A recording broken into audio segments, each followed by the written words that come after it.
Hawaii prepared for Hurricane Douglas on Sunday, with predictions of high winds, rain and storm surge.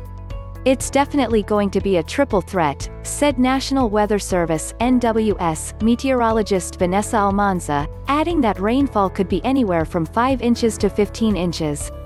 Douglas weakened on Saturday to a Category 1 hurricane as it approached Hawaii, but officials warned people should not be lulled into complacency.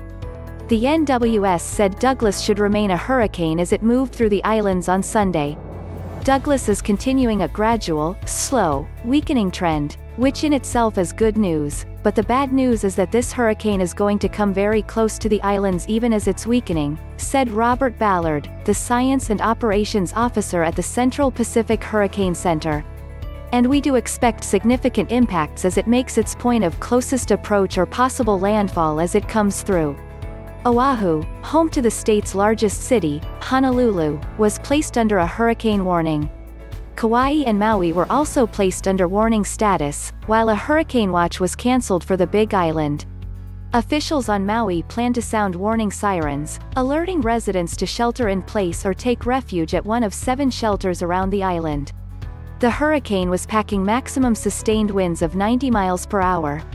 The NWS said parts of Maui would feel the first impacts of Douglas on Sunday morning, followed by Oahu about midday and Kauai and Niihau in the evening. Maui officials said they would assess damage on Monday. "We know that it is weakening as it approaches, but it still will have significant impact on each island," Hawaii Governor David Ige said. State health officials contacted each of the 625 people currently in isolation or quarantine because they are either COVID-19 positive or have been in contact with someone who is. Everyone indicated they would shelter in place and not seek refuge at a hurricane shelter. "That gives a sigh of relief," said Honolulu Mayor Kirk Caldwell. Hawaii has some of the lowest coronavirus infection rates in the nation, but numbers have been rising. Every day since Thursday, Hawaii has reported record highs of new cases, including 73 on Saturday. Caldwell said 13 shelters were to open at 9 a.m. on Sunday around Oahu, well ahead of the hurricane.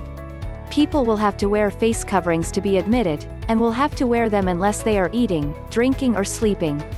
The storm was about 185 miles east of Honolulu, moving west-northwest at 16 miles per hour. Donald Trump issued an emergency declaration for Hawaii, directing federal assistance to supplement state and local response efforts. Hawaiian Airlines canceled all Sunday flights between Hawaii and the mainland and between the other islands. Ige said residents should have 14-day emergency supply kits in place, but because of COVID-19 he encouraged people to add masks, hand sanitizer and sanitizing wipes.